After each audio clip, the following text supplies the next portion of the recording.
If you're going through a divorce as a CEO, it's going to be a challenging and complex process.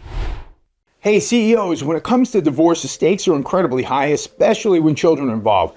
Look, we get it. You're juggling the demands of running a business enterprise while trying to protect your family and your personal wealth. I'm going to tell you what you need to do in order to get the best outcome in your divorce. Now imagine you're in the middle of negotiating a major deal, but your mind is somewhere else. You're distracted by thoughts of how the divorce is going to impact your kids, your company, and everything you've worked for.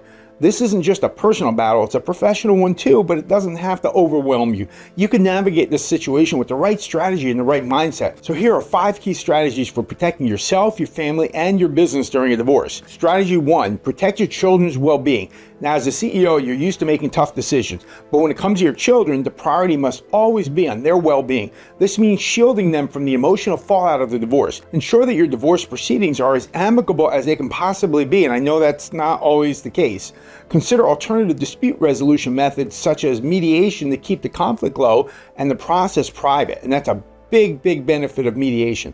You know, kids pick up on the tension, and if they see that you and your spouse are battling, it could have long-term effects on their emotional health, and I know you don't want that to be the situation. Strategy 2, protect your business interests. Your business is likely one of your most significant assets, and a divorce can put that at risk. So to safeguard it, you need to know how your state treats business assets in a divorce. In some cases, your spouse might be entitled to a portion of the business or some kind of a payout, especially if they've contributed to it in any meaningful way.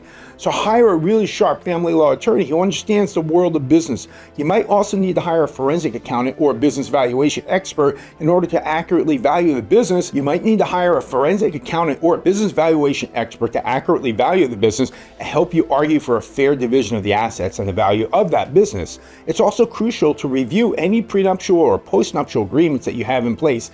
These documents can be your best defense in protecting your business from being divided in the divorce. Strategy number 3 is to manage your time and focus. Running a company while dealing with a divorce can be overwhelming, and the stress can easily spill over into your work life, affecting your decision making and your leadership. So to prevent this, delegate more of your business responsibilities to your trusted colleagues or other executives within the firm. Maybe consider bringing in interim leadership if necessary so that you can focus on the divorce without compromising the business. You also need to set boundaries to ensure that your divorce doesn't consume all of your time. For example, you might want to designate specific times during the day when you'll deal with divorce-related matters and stick to these boundaries, using the rest of your time to deal with business and personal matters. This will help you stay focused on running your company while navigating the personal challenges of the divorce. Strategy number 4 is keep your personal and business lives separate from each other. It's essential to maintain a clear line between your personal and your professional life during the divorce. Avoid discussing your divorce with employees or business partners. Not only can this create tension in the workplace, but can also lead to unintended consequences such as rumors or concerns about the stability and the future of the company, and you don't want people to be leaving the company because they're worried about how your divorce is going to affect it. Your competitors might even try and exploit your personal situation to gain an advantage. I've seen that done before.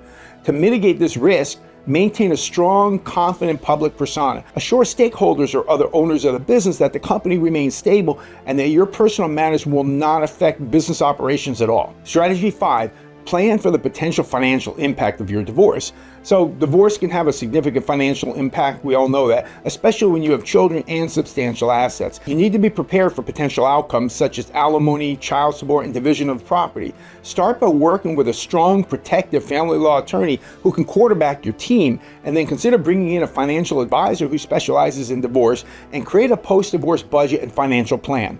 This plan should account for ongoing business expenses, personal living costs, and your children's needs. Understanding your financial situation will help you make informed decisions during the divorce negotiations, and that'll help ensure that you can maintain your lifestyle and protect your assets and have a good post-divorce life. Strategy number 6 is preparing for potential publicity. Now, as a CEO, and depending on the size and type of the company you run, your divorce might attract media attention, which can be both a personal and a professional challenge. So it's important to maintain and manage your public image pretty carefully. Work with a public relations professional if needed to prepare for any potential media coverage of your divorce. This could include drafting statements that are going to be made if necessary and knowing how to respond to any unwanted attention. The goal here is to keep the divorce as private as possible to protect your family's privacy and prevent any negative impact on your business. 7th strategy, make sure you get emotional support. This is critical. Don't underestimate the emotional toll of a divorce. Even as a CEO, you're still a human being, and this process can be incredibly draining. So what do you do for that? Well, surround yourself with a strong support network of friends, family, and other professionals. Consider working with a therapist or a counselor who can help you manage the emotional aspects of the divorce so that you can stay strong for your children and for your business. Okay, so what's the summary of everything I've given you here? I gave you a bunch of strategies, told you what to do. What's the summary of it? Well, here it is.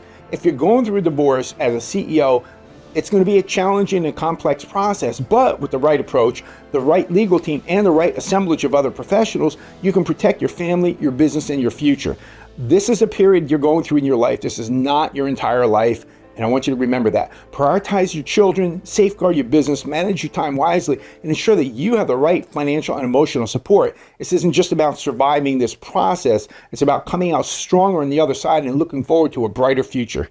Thank you very much. Hey, thanks for watching. Be sure to click subscribe, like, and follow, and turn on the alerts so that you'll get notified when we post new videos. Please share these videos and leave comments and ask us questions, and let us know what other topics you'd like for us to cover. Join our Facebook group at Georgia Divorce and Custody for more information, and as always, I look forward to seeing you on the next video.